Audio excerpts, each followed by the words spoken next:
Bonjour tout le monde et bonne année. Voici la deuxième partie de notre vidéo sur ces choses qui font l'Inde.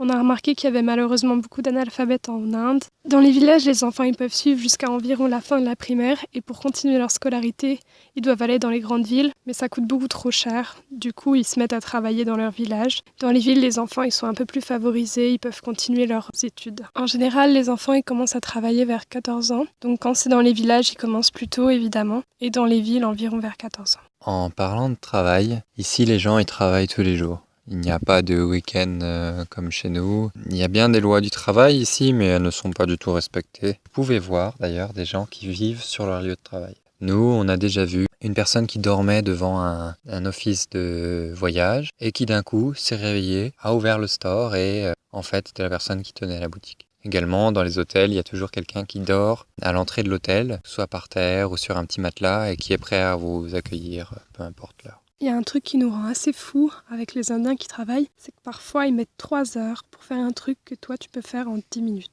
On a aussi remarqué qu'ils faisaient énormément de choses inutiles. Dans les villes, il y a énormément de magasins qui ne sont que touristiques, des magasins de vêtements, des magasins de souvenirs. Et d'ailleurs, il y a des endroits qui vivent que pendant 6 mois, donc pendant les périodes touristiques, et qui s'arrêtent complètement pendant 6 mois. Ouais, ces endroits ne vivent pas pendant 6 mois parce qu'évidemment il fait trop chaud dans ces périodes-là.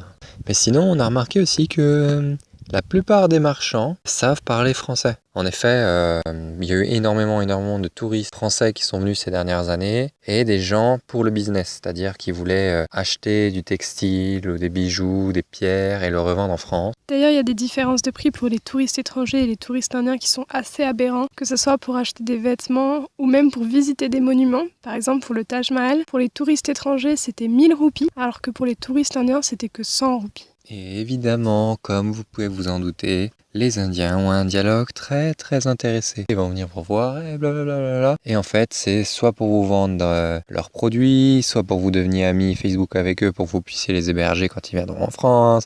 Bref, c'est assez fatigant. Parlons de quelque chose de très fatigant, un point qui nous a énormément agacé, TripAdvisor. Il y a l'utilisation de TripAdvisor partout en Inde. Tout le monde veut ses 5 étoiles, tout le monde veut être le meilleur. Et c'est pareil sur Booking, c'est pareil sur Google. Il faut mettre son établissement en avant, c'est comme ça que ça marche en Inde. Et du coup, ça laisse place à énormément de fausses reviews. En effet, les gens font appel à leurs amis ou se créent des comptes pour mettre du 5 étoiles à leurs établissements, alors que ces gens, quand vous regardez leur profil, ils n'ont qu'une ou deux reviews. Et du coup, c'est insupportable. C'est un culte, une culture du fake, et c'est ça partout en Inde. Petite anecdote, on a même l'endroit où on faisait du bénévolat à Jaisalmer, où ils nous ont pris notre téléphone pendant qu'on ne regardait pas pour mettre sur Google une note de 5 étoiles à leur établissement et leur camel safari. C'est dire. Depuis 20 ans, il y a eu un énorme développement du business en Inde, avec une grosse inflation des villes et le fait que les Indiens ils recherchent toujours plus d'argent chez le touriste. On a rencontré des gens qui ont visité l'Inde il y a 40 et il y a 20 ans et qui sont retournés visiter l'Inde cette année.